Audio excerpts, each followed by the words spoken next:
Good morning. In today's video, we will continue with the chapter The 100 Dresses Part 2.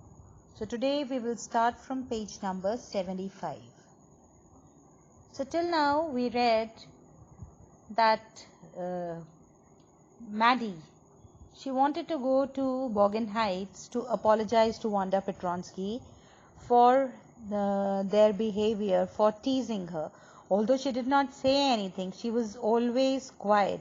But it was Peggy who used to tease her. But Maddie felt she was also at fault as she did not stop Peggy from teasing her. So today we'll continue from page number 75. When school was dismissed in the afternoon, Peggy said, with pretended casualness, "Hey, let's go and see if that kid has left town or not." So Peggy had the same idea. Maddie glowed. Peg was really all right.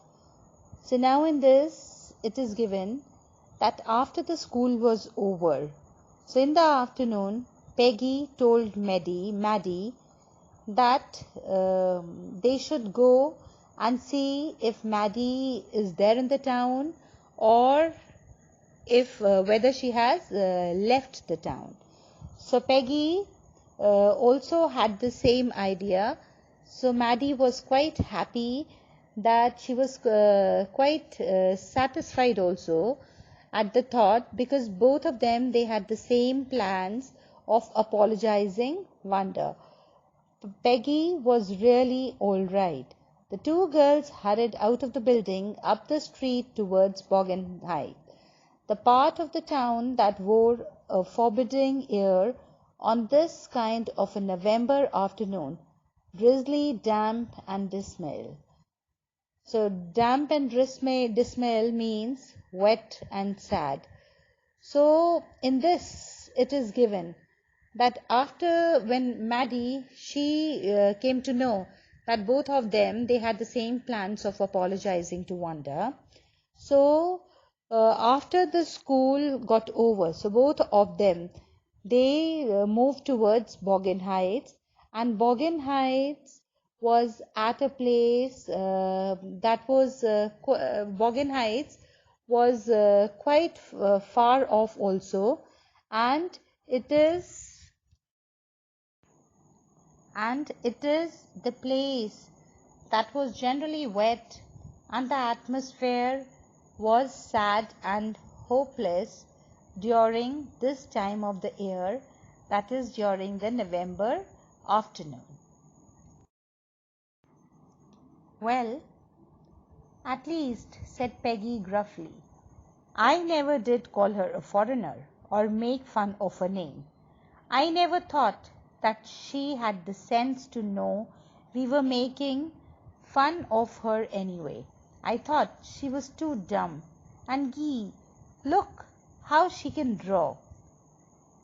So now in this, what is given here is, in this Peggy, she tries to comfort herself by murmuring that at least she did not call her a foreigner, as she was an immigrant, and nor did she make her feel different from having an unfamiliar name, and she was like always in the delusion that Wanda had no idea that those girls were making fun of her. Maddie could say nothing. All she hoped was that they would find Wanda. She wanted to tell her that they were sorry they had picked on her, and how wonderful the whole school thought she was, and please not to move away, and everybody would be nice. She and Peggy would fight anybody who was not nice. The two girls hurried on. They hoped to get to the top of the hill before dark. So now in this, it is given that Maddie, she could that time she was not able to say anything, and she just hoped that at least Wanda would not have left that place, and they would find her. and she just wanted to tell her that she wanted to confess, she wanted to apologize to her, and she just wanted to tell her that the whole school thought that she was a very wonderful girl, and she said, she wanted to tell her not to go away. She wanted Wanda to be there with them, and she was feeling sorry. She was like she wanted to confess.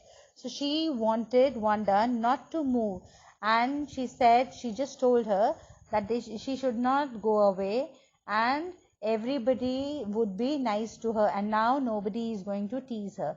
So both these girls, what they did was, like they wanted to meet Wanda. They were in a hurry, so both of them, they wanted to reach the top of the hill before it got dark. "I think that's where the Petronskis live," said Maddie, pointing to a little white house. "This old grass stuck up here and there along the pathway like thin kittens. The house and its sparse little yard, shabby but clean. It reminded Maddie of Wanda's one dress, her faded blue cotton dress, shabby but clean. So now what happens is that these girls, they were in a hurry to reach the top of the hill, and it is when these girls, they were going to Bogan Heights. So that was the time when Maddie, she points out towards a little white house, and she says that that is the house where the Petronskis live.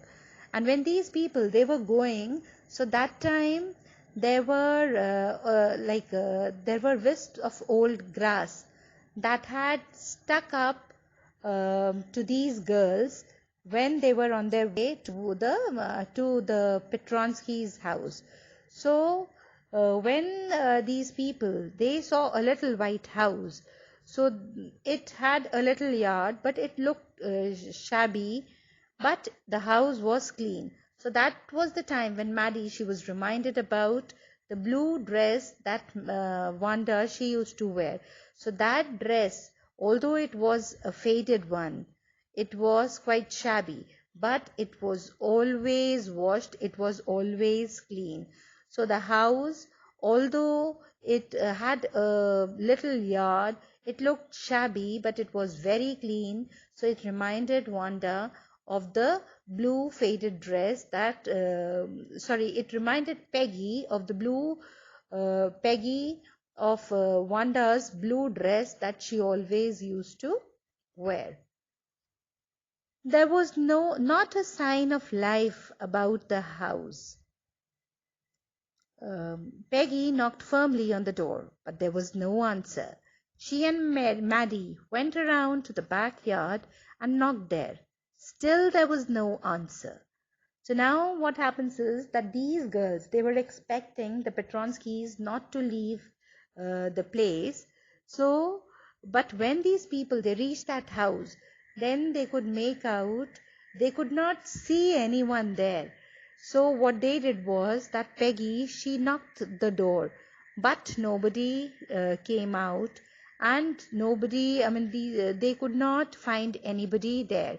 So both of them, they went to the backyard and they knocked there also, but still they did not get any answer.